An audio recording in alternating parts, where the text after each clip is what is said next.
states with his running mate, Joe Jorgensen. So some of you guys may be familiar with Spike, some of you not. But I know a lot of people have been asking me a lot of questions, and as well of Spike on his page. So I figured tonight we're going to go through and try and gather as many of the unanswered questions as possible, and just kind of let Spike answer them. And Spike, the number one question that I get asked for often is, how does a libertarian presidency work with a Republican and Democratic Congress to get the things done that we need to get done? Right, absolutely. And Ryan, thanks for having me on Libertarian Candidates. And folks, I am streaming live from my back porch, waiting for the tropical storm to roll in, which is why it's raining behind me. My Wi-Fi went out, I guess, in preparation for the storm coming in. So I'm back here on my phone. So yeah, so here's the thing. When it comes to a libertarian being elected president and vice president, and then still dealing probably with a majority Republican Congress, more than likely. Now, with that being said, if we are elected to, when we're elected, more than likely we'll also have some Senate candidates and, libertarian senators and libertarian congressmen elected as well, more than likely. Now, more than likely, it's still going to be overwhelmingly majority Republican and Democrat. Now, the thing is, Congress has completely abdicated their responsibility to the executive branch for decades now. They've created one alphabet soup agency after the next, giving them nearly unlimited regulatory authority, and which means that with more and more things, Congress is less and less involved on a day-to-day basis. It's more and more they've just delegated what their legislative responsibility was to these different executive branch departments that they've created, turning the executive branch into sort of a super branch that was not what the founders originally intended or anything like it. The silver lining to that, if you will, is that when Joe is elected, she'll be able to go in and just start undoing a whole bunch of those regulations. There's precedent with other presidents who have fired entire agencies and declined to restaff them, which is what she plans to do with the ATF, for example. So there's a lot of things that can be done at the executive level, simply undoing a lot of the burdensome regulations and other things that have been done at the executive level without even needing any congressional input at all, one way or another.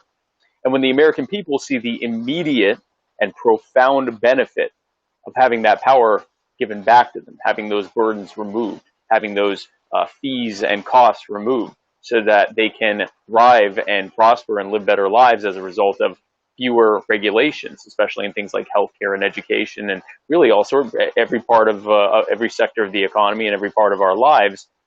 That will give us an incredible opportunity to draw a line in the sand when we go to Congress and say, well, the American people are on our side now. They're seeing the benefits of rolling back federal infringements on their day-to-day lives, and we want to see it done now at the legislative level.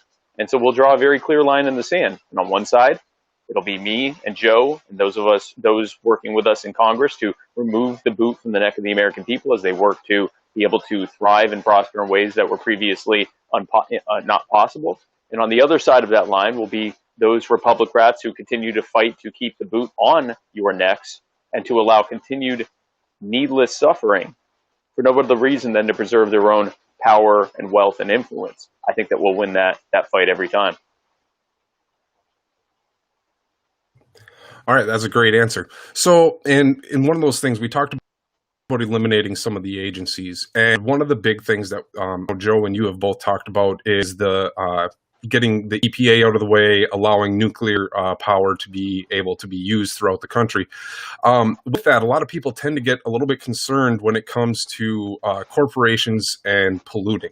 So could you go into a little bit of depth on how if ABC company down the street is polluting my water supply, how can I hold them accountable in a libertarian society without EPA protections? Well, that's the only way you'd be able to hold them accountable. Right now, you can't hold them accountable. And the reason why is precisely because of the EPA. Here's what the EPA does when it comes to the environment and to all of us. The first thing that they do is they create a series of regulations, and they're adding new and new regulations every day. These regulations are largely created by lobbyists who go back and forth in the revolving door between being a lobbyist for big businesses and being working in the EPA as an administrator at various levels in that bureaucracy of the EPA. And coincidentally, those regulations seem to have a large effect of stopping smaller competitors from being able to afford to do business. So only the large competitors can afford to do business. Just a coincidence there that they're the ones that wrote the regulations, and then they're the ones that are able to snuff out their competition. Now, here's what happened when those same large companies, when they pollute, here's what the EPA does.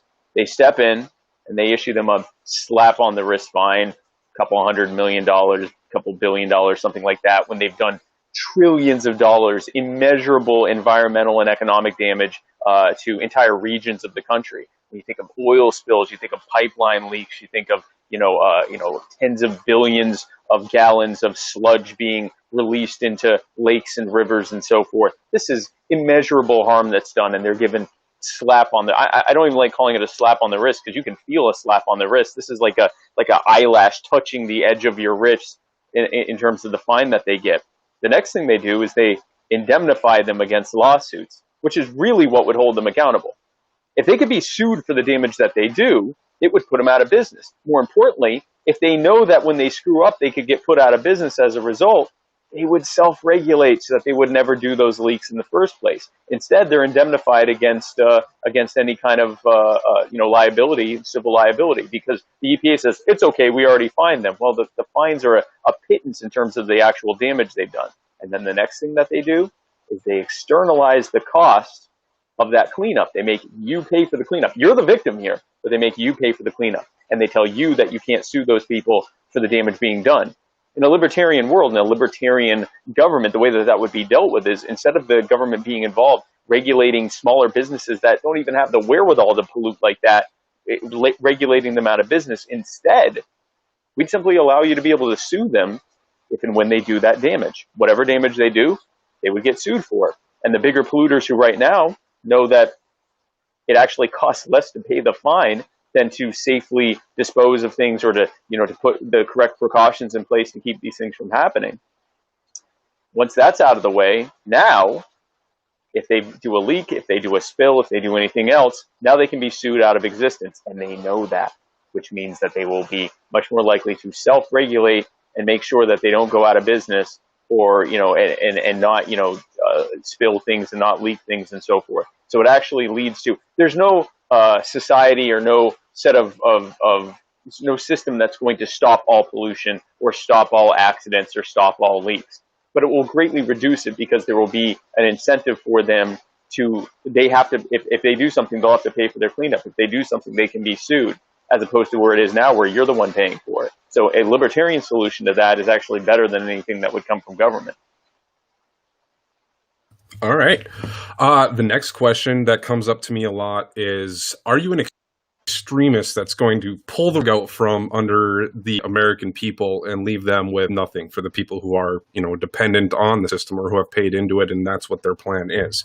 How do you come to those people and ease those fears? Yeah, absolutely not. I mean, when we look at people that are on a social safety net, they're not doing it because they're lazy. They're not doing it because they're welfare bums. That's a right-wing trope, and we reject it completely. I went into housing projects and did door knocking tours through housing projects and spoke with people who are living, in some cases, entirely on the system. You know what I found? Every single one of them, almost down to the one, had their own, they called it like a side hustle, but it was basically a business. It was something that they did to make some money on the side. Now, the reason that they were only doing it to make money on the side was because they couldn't afford the licensing to do it legally.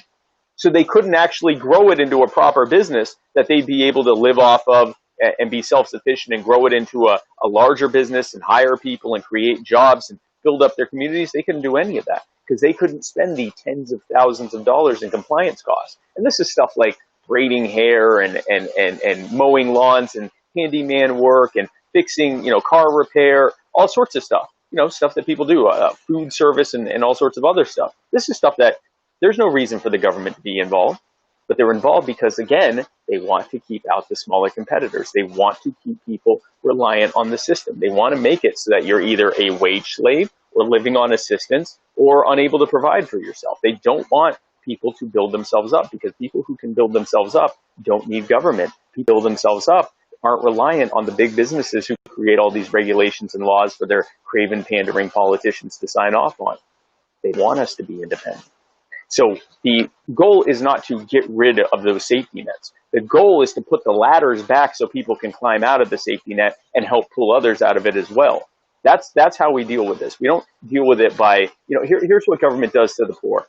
They show up, they beat them up, they steal their wallet, they take their bread, and then they give them a few crumbs from the bread they stole from them, and they take some of the money out of their wallet and use some of it to buy them a crutch. And they say, hey, if it wasn't for me, you wouldn't have that crutch and you wouldn't have those breadcrumbs. No, if it wasn't for you, I'd have my full loaf of bread and I wouldn't be hobbled and needing a crutch in the first place. And I wouldn't, I'd have all my money so I could buy whatever I wanted. So our proposal isn't to take their breadcrumbs and their crutch. Our proposal is to give them their full loaf of bread back and help them so that they're not able to even need a crutch in the first place. So you don't remove the social safety net. You put the ladders back and you remove the regulatory burdens and barriers that have been put in place that make it nearly impossible for most people to be able to grow out of poverty. Okay.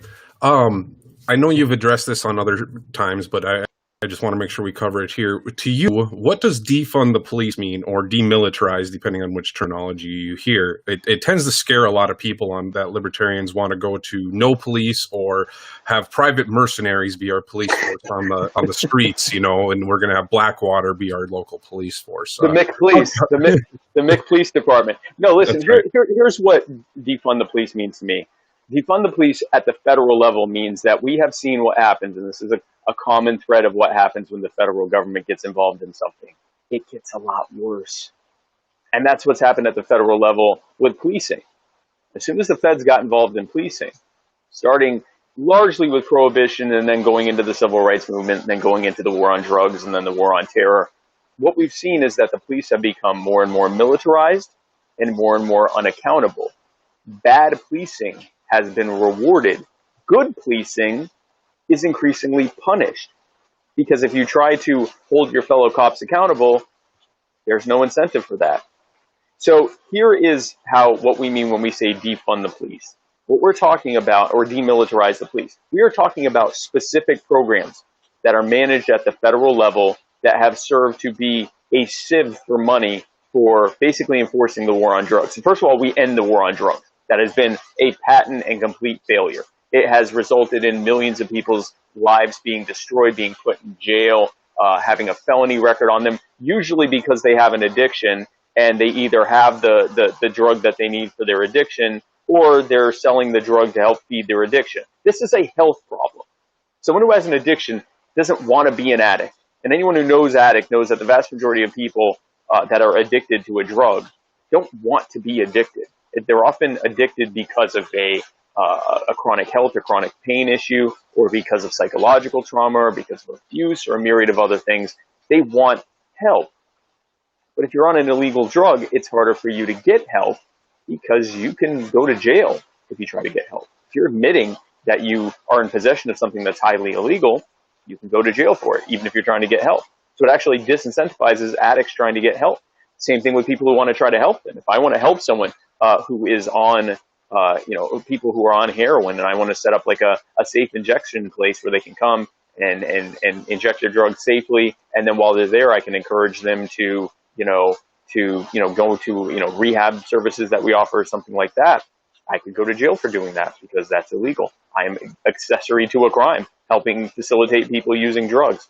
So this is a perfect example of how government has gotten in the way and made things worse. So we end the war on drugs. The other thing we do is we end qualified immunity. Qualified immunity allows bad police to basically have a get-out-of-jail-free card and a don't-be-sued card whenever they infringe upon the rights and lives of the American people. If they decide personally that what they did was reasonable, then they get out of jail free. Imagine if you could go to court and say, Your Honor, I know I've been accused of murder, but I think what I did was perfectly reasonable. And the judge says, oh, okay, well then I'll drop the charges. That's qualified immunity. That needs to end immediately. We're also going to end civil asset forfeiture, which is a federally run program where the state and local municipalities and federal government as well, where they basically take things from people that have been accused of a crime before they're convicted.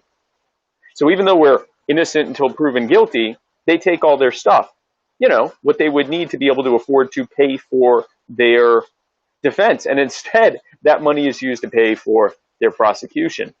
And if by some miracle that person is still found not guilty or the charges are dropped, they then have to sue the government to get their own stuff and money back. and pay for that whole lawsuit. Money that, again, they don't have because it was stolen from them, even though it was just determined in court that it never should have been taken from them in the first place. So we end civil asset forfeiture. Demilitarizing the police. That is actually a specific program, the military surplus program. We end that. The federal government is giving military surplus equipment and military training on how to use that military equipment to people who then go out and patrol our streets and our neighborhoods, making them increasingly militant in their outlook and in their training and in the equipment that they're using. That has not made us more safe. It has made us less safe. It has made us less free, and we'll end that as well. Defunding the police writ large, speaking at it as a movement, at least from a libertarian standpoint, means getting the federal government out of something that neither the founders nor anyone with any common sense thinks that it should have ever been involved in, and putting the power back in the hands of individuals and their communities to decide what they want their policing to look like, what they want their first response to look like, and what they want really everything else to look like. That's what it means to us. Okay. So one of the big questions we get a lot is, and kind of a multi-part question, is kind of how far would you cut current taxes? And how would we fund the services that are deemed necessary for the government to operate if we don't have an income tax for the people who are concerned about getting the money to the government, actually? So how can you address those concerns for people? And would you be in favor of a consumption tax like the fair tax? Well, as my running mate, Dr. Joe Jorgensen, says, I support any fair tax as long as the rate is 0%. The only fair tax is none at all. Here's the reality. If government has services that are necessary, then that means that there is a demand for those services, which means that people will be willing to pay for those services. If they are not willing to pay for those services, that means that there's no demand for it, or it means that the government's charging too much, in which case either the government should stop doing it, or it should do so more affordably, or it should allow for private competition to be able to provide those services. The Libertarian Party and our platform, our campaign platform, calls for ending all coercive forms of revenue collection, which is essentially theft and extortion. It is theft under a threat of harm. And so replacing that with a system of voluntary paying for fees for direct services. Another idea that has been floated, that was floated to me by a man named Dean Rogers, was the idea of a transaction fee, which would be very small, 2-3%. It would be on any type of transaction. You could choose not to pay that fee if you wanted to. But if you didn't pay the fee, then you wouldn't get government protection. So if you bought a car from someone and it was a lemon, then you couldn't sue them for it if you didn't pay the fee. So that would actually encourage people to pay the fee in order to be able to be protected on that. That's one of many ideas of how to fund government. But the short answer is, if government has necessary services, then that means that there will be people who are willing to pay for them, and that there's no need to rob people to the tune of trillions of dollars. And the vast majority of government spending is not necessary. Okay. A couple of the things you mentioned in there, and it kind of brought up, a lot of people, I think, have a misconception. Are you or are you not in favor of private prisons? Because I get a lot of mixed information, and let's just hear it from you guys and Joe. So. Yes. So the private prison question is twofold. Number one is the fact that the vast majority of people, a large majority of people that are in jail right now, are there for victimless crimes. They should not be in prison. They shouldn't be in prison. And then there's a good number of people who are in prison for crimes that had a victim, like petty shoplifting and things like that, that really, there are better ways to deal with that than to put them in a prison for years. A petty thief or someone that's a first-time offender, unless that they're a direct threat to the safety of people around them, there are better ways to deal with them, which is why we also will be removing federal mandatory minimum sentencing for a lot of crimes. Because, if you're a petty thief, if you're someone who has stolen a small amount, or even if you've stolen a large amount, there are diversion programs and things that not only cost less from the standpoint of that, costing the taxpayers less to actually help these people, become accountable and be able to learn from their mistake and move ahead. They cost the taxpayers less. They're also much more likely to work than throwing someone in a jail and then sticking them with a felony record. All of those problems that led to them committing that crime in the first place are still there. And now they have a felony record, so it's that much harder for them to be able to live their life. So We favor more of a model of restorative justice over retributive justice. So a lot of the people that are in prison now shouldn't even be in prison. So then the next question is private prisons. The problem isn't the actual private prisons themselves, because usually private prisons are able to do the same thing that government-run prisons are able to do at less money per prisoner. They're able to actually do it more efficiently because private organizations tend to do things more efficiently than government-run organizations. Now, I don't really like calling them private. I like calling them for-profit prisons because they're not private. If your only customer is the government, then you're not private. You are basically a protectorate of government or a crony of government. So with that said, the problem there isn't that. The problem is that by creating this, I may have to move it to inside. By creating this, for-profit prisons, you've now created a lobby of people who lobby government for more laws so that more people can go to prison.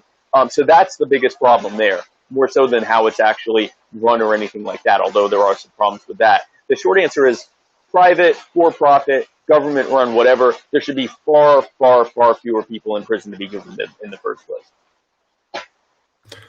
Okay, and you touched on victimless crimes, and that always leads to follow-up questions from a lot of people, and it continuously brings up trafficking and child trafficking situations. What would a Jorgensen-Cohen administration do to address the human trafficking tragedy that we have in this country? Okay, well, first of all, just to clarify, so child trafficking is not a victimless crime. I just want to say that, like that, just to make sure that I don't think you were accusing me of saying that, but I just want to clarify. No, people tend to make that leap if we say that we're getting rid of prostitution. They're like, oh, so you're in favor of child trafficking, and it's like, no, that's rape and slavery. But right. Okay, no, I just want to make sure. No, and that happens a lot. It's like when we say that we want to legalize, drug use, and they'll go, oh, so you want drug cartels to murder people, and it's like, no, that's murder. Murder would still be illegal because that has a victim. In the same way that we want alcohol to remain legal, but we don't want rum runners to come back and do gangland warfare in the streets. That's precisely why we want it to be legal. In the same token with sex work. Part of the reason that child traffickers are able to operate so freely in many cases is because in many cases they actually have the protection of corrupt government officials that they can pay off. But beyond that, the reason is because the people who are in the sex work industry are all there illegally, so they're not able to. A lot of them don't want to go to the authorities. They're scared to go to the authorities because they can get in trouble too. So the creation of the black market, in the same way that in drugs or in alcohol, that black markets lead to cartels and criminal organizations that victimize people, and legalizing those things or decriminalizing those things lead to those same things being sold safely in stores and online without any cartels or victimization happening as a result. The same thing's true of sex work. If you make sex work legal, then you make it much more easy to focus on sex traffickers and child sex traffickers and everyone else. You're able to focus on that because the vast majority of sex work now is out of the shadows, and anyone in that industry who's seeing anything untoward happening will have no reason not to come forward. The other thing is that if we kick out the Republicrats, a lot of them have a lot of ties to sex traffickers. We keep seeing these scandals. Jeff Epstein wasn't giving money to libertarians. Put it that way. So voting libertarian is just a powerful way to get sex traffickers, the friends of sex traffickers, out of D.C. and hopefully at one point get them in prison where a lot of them belong. I think that's exactly where they all belong. Some may recommend some motorized equipment as well in the comments I see here. So, with that said, we've talked about it's kind of a mix here. Joe has proposed an opt-out solution with the Cato 6.2 solution for Social Security. Mm-hmm. Now, some people have seen that and they, it's calling it an opt-out. But when they apply that same concept to the VA, some people say they like their VA. Would do you think we could look at in allowing people to keep their same VA setups like in the Social Security, or what do you think that would look like for both parties, I guess? So specifically, I guess first I'll talk about the Cato plan because a lot of people don't know what the 6.2% plan is. The long story short is that if you want to protect the people that are on Social Security now, people that you can't tell an 85-year-old to pull themselves up by their bootstraps. Like they're elderly, they've worked their whole lives, they paid into a system that they were told would protect them. There is no bootstrap solution for them. So if you want to protect people who are already collecting benefits, and you also want to be able to allow people to opt out and eventually get us off of this Ponzi scheme plan that has, created so many problems in the first place, then Cato's 6.2% solution is a fantastic way to do it. Now, it's a very detailed plan, but here's the basics of it. Basically, if you're getting Social Security, you're still getting it. If you are already already in queue to receive Social Security in the future, you will still get that. Moving forward, if you want to continue paying into Social Security and getting the terrible 0.5% to 1% per year returns that come with that, you can stay in that. If instead you would rather be able to put your money invested privately, where on average it will earn 5 to 10 times what it would earn in Social Security every year, and if you compound that over many years, you're talking quite a heavy, like 100 times more than you would get from Social Security. If you want to do that, you can do that. And all you have to do, you pay 6.2% of your income into a fund that is privately managed by you. And usually there are you don't have full control over what you can invest in. There's a handful of options, but they're all your own choices of how you can invest. They're on the more conservative side. You aren't going to be investing in pork bellies and oil futures and stuff. You'll be more in like mutual funds and things that are more stable. But so you'll be able to invest in that with your own money. And instead of your employer having to match that with the payroll tax, they just have to pay 6.2% to the federal government in order to be able to keep those who are collecting Social Security, to keep that propped up. So what it's actually doing is it's removing future beneficiaries from Social Security and allowing them to make much more of their own money back in the private market, and it uses the employers to keep the system going. Now, here's what's going to happen over time. More and more people, when they see how much more they'll get by opting out, will opt out, which means there will be more and more employers who are paying into the system without anyone collecting from it, which means that 6.2% over time will begin to go down as the number of people collecting Social Security, both through attrition and just people deciding not to use it anymore, deciding to opt out of it. As that goes down, more and more employers, so that 6.2% will go down to 5%, 4%, 3%. And as Social Security eventually transitions out, then eventually they'll be paying next to nothing, and it may eventually just be able to be rolled into a general budget as a rounding error, and we'll finally be free from this terrible Ponzi scheme that FDR and his ilk imposed upon us. When it comes to the VA, I have spoken to a handful of people who have said that one or two people have said that they like the VA. They don't necessarily say they like it more than private care. They just say that their personal experience has been relatively okay. These also typically aren't people that have very profound issues. With that said, for every one that says that, I can't even count the number of people who are on the VA who say that it's terrible, that they don't even try to use it, that the only reason they go to their appointments is because their benefits will be cut off. I was actually speaking to someone just yesterday before I flew back here to South Carolina, and he was telling me that he said our system's terrible. The only reason I go to my doctor's appointment is so that they don't cut off my benefits. And I go there and I'm wasting both mine and the doctor's time. They're not helping me, and it would be much better for me to be able to get private care. Because the thing is, the VA costs substantially more than simply just continuing to give people their benefits based on whatever percent disability they have, and just giving them the money directly to be able to afford their own private care. Their services will be much better. And any of the people that are in the VA providing services to the veterans, when I've spoken to them, they talk about the red tape and all the bureaucracy involved and how it's hard for them to be able to provide good services because it's a nationalized healthcare system with all of the inefficiencies and bloat and bureaucracy involved in such a thing. So they'll be able to go into the private market as well and actually be able to provide care to veterans and others as well. So it is a bad system. it is rated overwhelmingly as the worst healthcare system. I have had more than a few veterans say, I already fought overseas. I don't want yet another opportunity to die for my country by being subjected to the VA. And so it needs to go. Okay.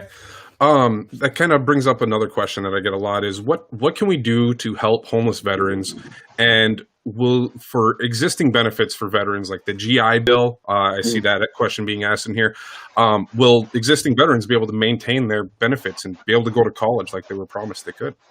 So there are two things there. One is the GI Bill and one is how to help homeless veterans. I think one thing would be to stop making it illegal to feed homeless people, which is how it is in most parts of the country, where if you go and feed a homeless person and you didn't spend tens of thousands of dollars for health department compliance, that you're breaking the law by doing it. I think that would be great if we stopped making it prohibitively expensive for people to be able to help not just veterans but people that need help in general. There should be no reason for you to have to spend thousands or tens of thousands of dollars to comply with the government's way that they think that you should provide care to people, especially when the alternative is that they don't get any help at all, or that they get very little help. So I think that would be a powerful thing right there. In general, I would defer to Joe on the GI Bill, but I will say this: if there is a GI Bill moving forward, it's going to be a lot more affordable because she's going to remove the red tape and the federal involvement in education that drove up the cost of higher education in the first place. But in terms of the specific question about whether or not the GI Bill would continue, I have to defer to Joe on that. Okay. I'm going to shift gears here a little bit, and we're going to go to talking about public lands and the government owning large, vast tracts of lands. And if selling that off could easily be a way to protect, fund the government's debts if we needed to. I get a lot of people asking questions, and it's kind of two-part. How would conservation groups have the opportunity to buy, national parks to take them and preserve them? And what would stop the extremely wealthy from going and purchasing these for their own nefarious purposes, people, I guess, would say concerning? And the follow-up on that then is always, do you support property tax to prevent that from occurring? So it's kind of a three-parter there. Conservation groups getting access to lands to protect them, and how do we prevent the ultra-wealthy from owning half the country's land plots? Well, that last part, I'll answer that for us first. I never support any tax to do anything. Taxes are theft, and they're also a regressive form of theft. Taxes are just added to the cost of goods and services, and then sent to, passed on to the whoever's consuming the products and services of whomever had to pay that tax initially. So the more of a net consumer you are, which means the poorer you are, the higher your de facto tax rate is. So not only is taxation theft, but it's effectively an act of wealth redistribution from those with the least to those with the most. So I certainly wouldn't support any kind of tax to fund anything. When it comes to specifically public lands, the founders never intended for the federal government to own vast swaths of land in perpetuity. Anytime that they acquired land, they would usually either give it or sell it away. You'll recall the massive land giveaways that happened post-World War II or post-Civil War, and the FHA, which gave away vast tracts of land and property post-World War II. We've seen this happen over and over again, where the government should really only own DC or the public buildings in DC and whatever military bases they need.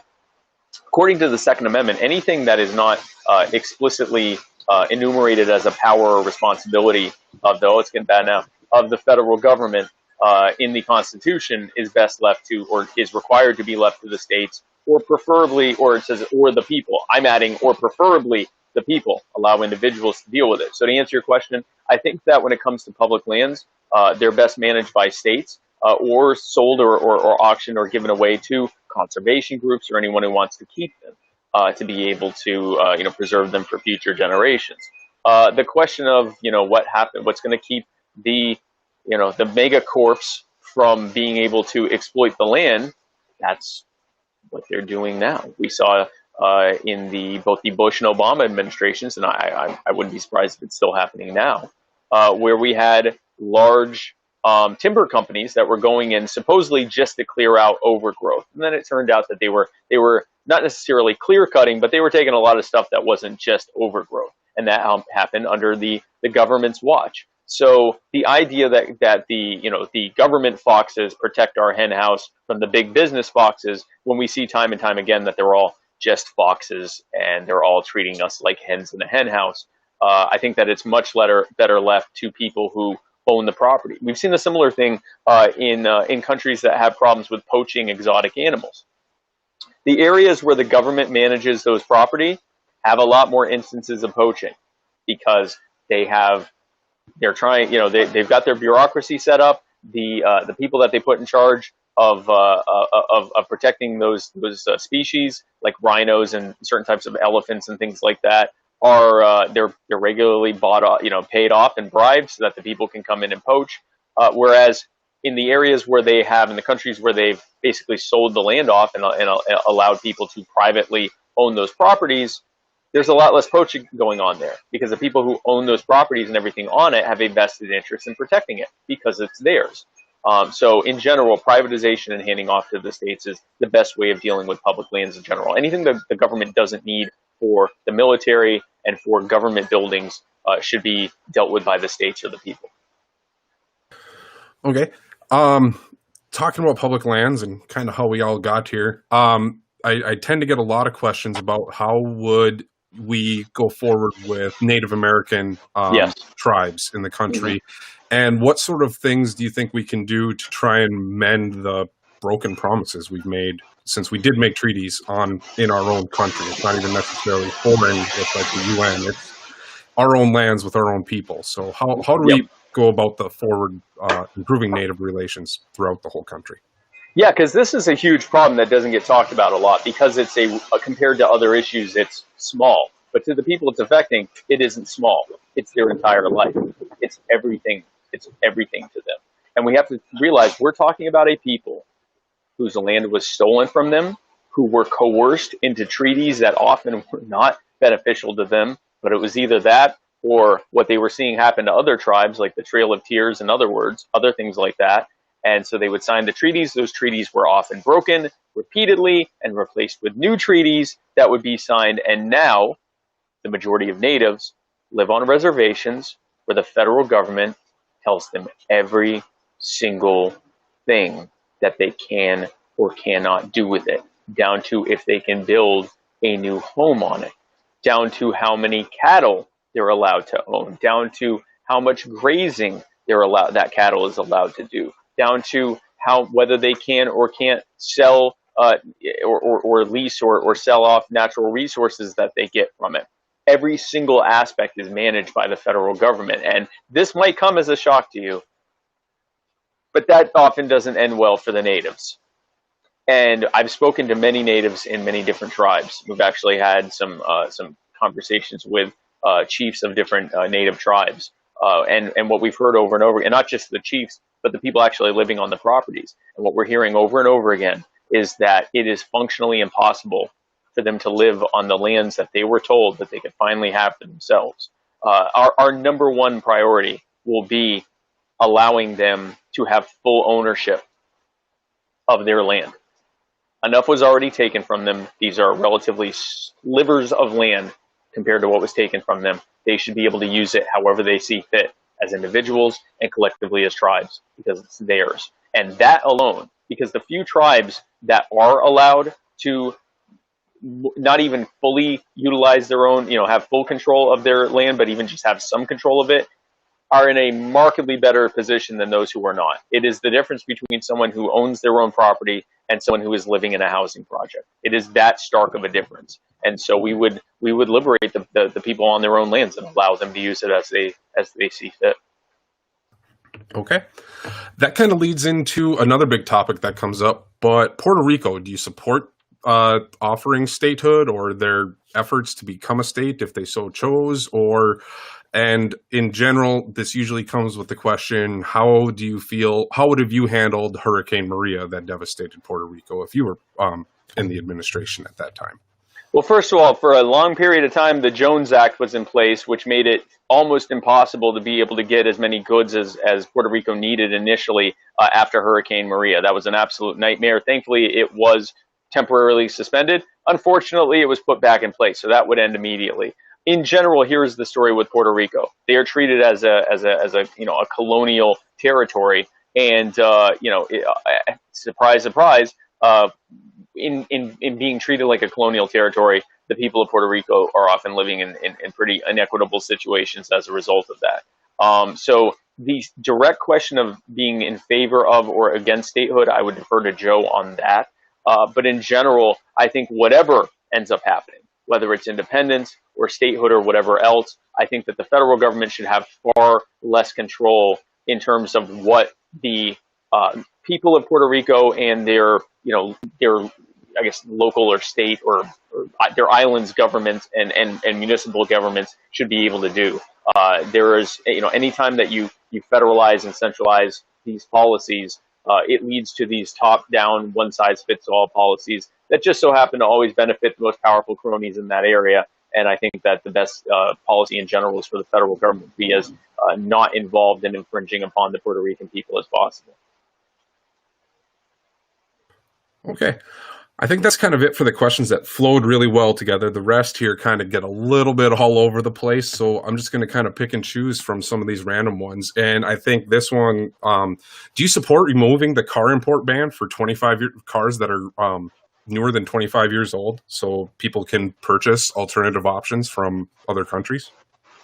Yeah, absolutely. Yeah, there's no reason the government should be telling you what you can or can't import with it when it comes to a car or really anything else.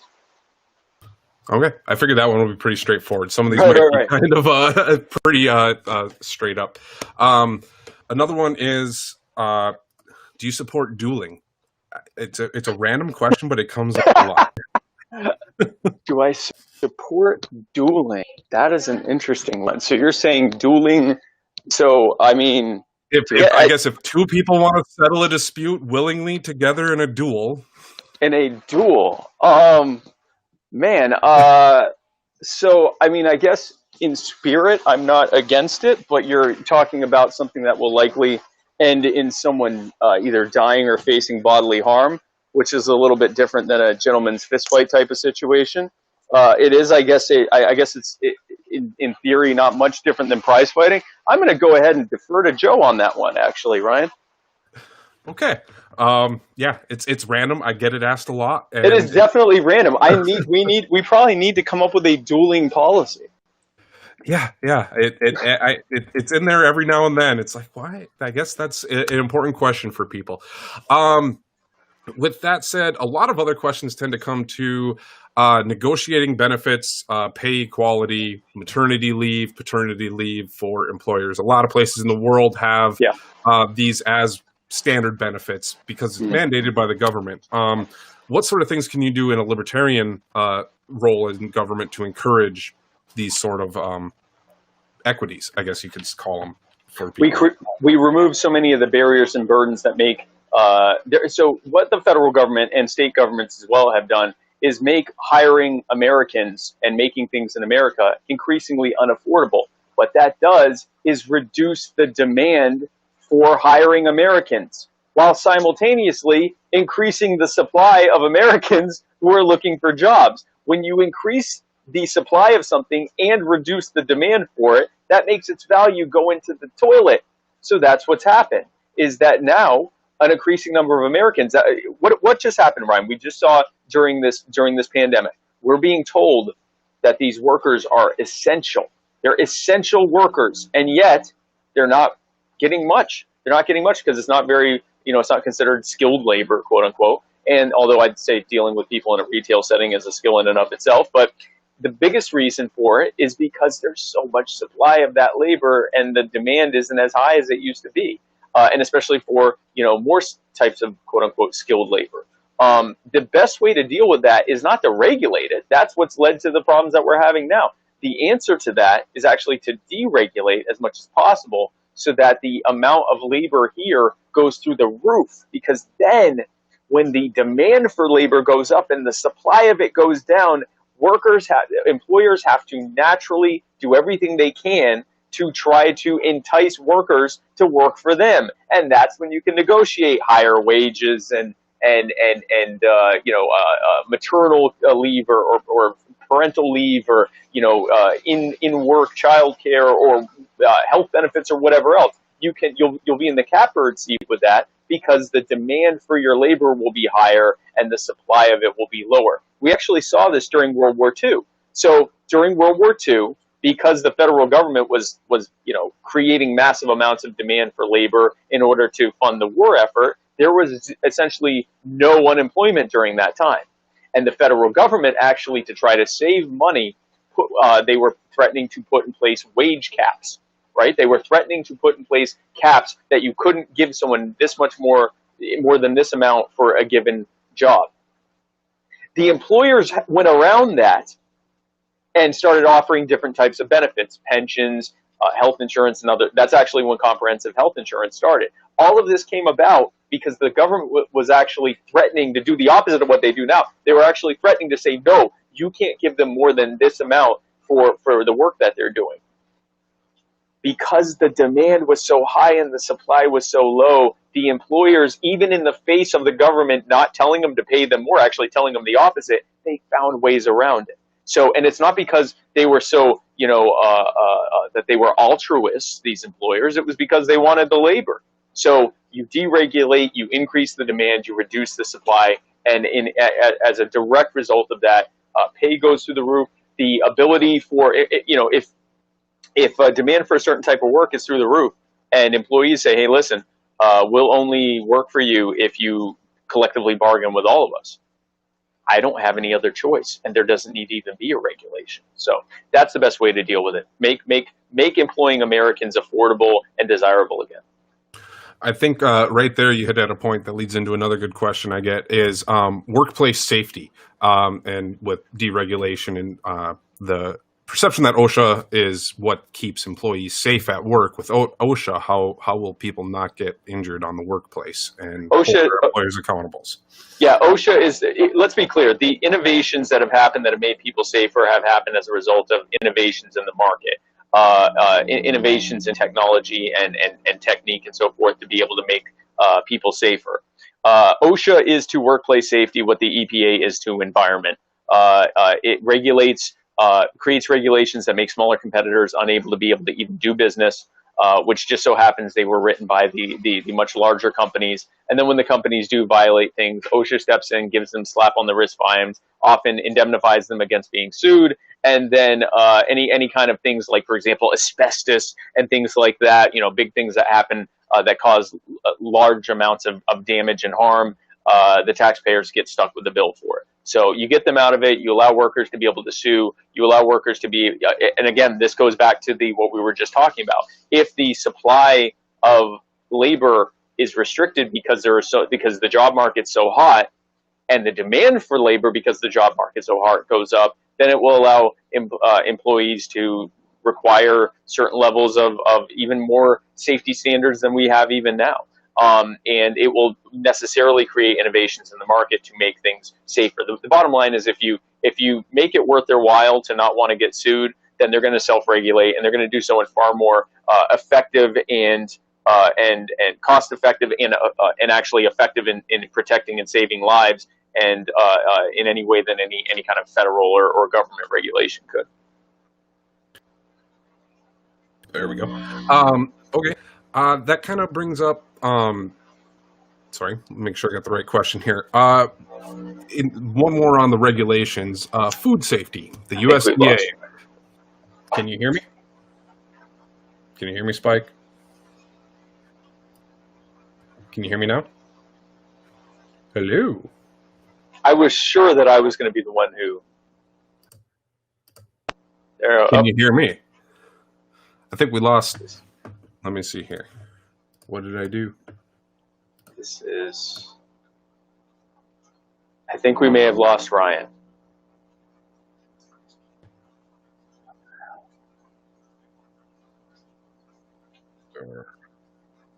Well, folks, I'm going to give Ryan a couple minutes to get on, but in the meantime, If you liked what you heard, you have any other questions, you want to find out more, you'd like to join our team, you'd like to make a contribution or donation to our campaign, I invite you to go to JO20, that's Joe20.com. You can find out more about me and Joe. You can fill out our volunteer form. We'd love to have you join our grassroots army of people fighting around this country in all 50 states, fighting to set America free, fighting for liberty in our time.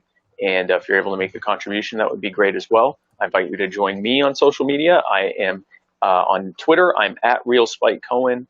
On everything else, I'm at literally Spike Cohen. On Facebook, I am just Spike Cohen.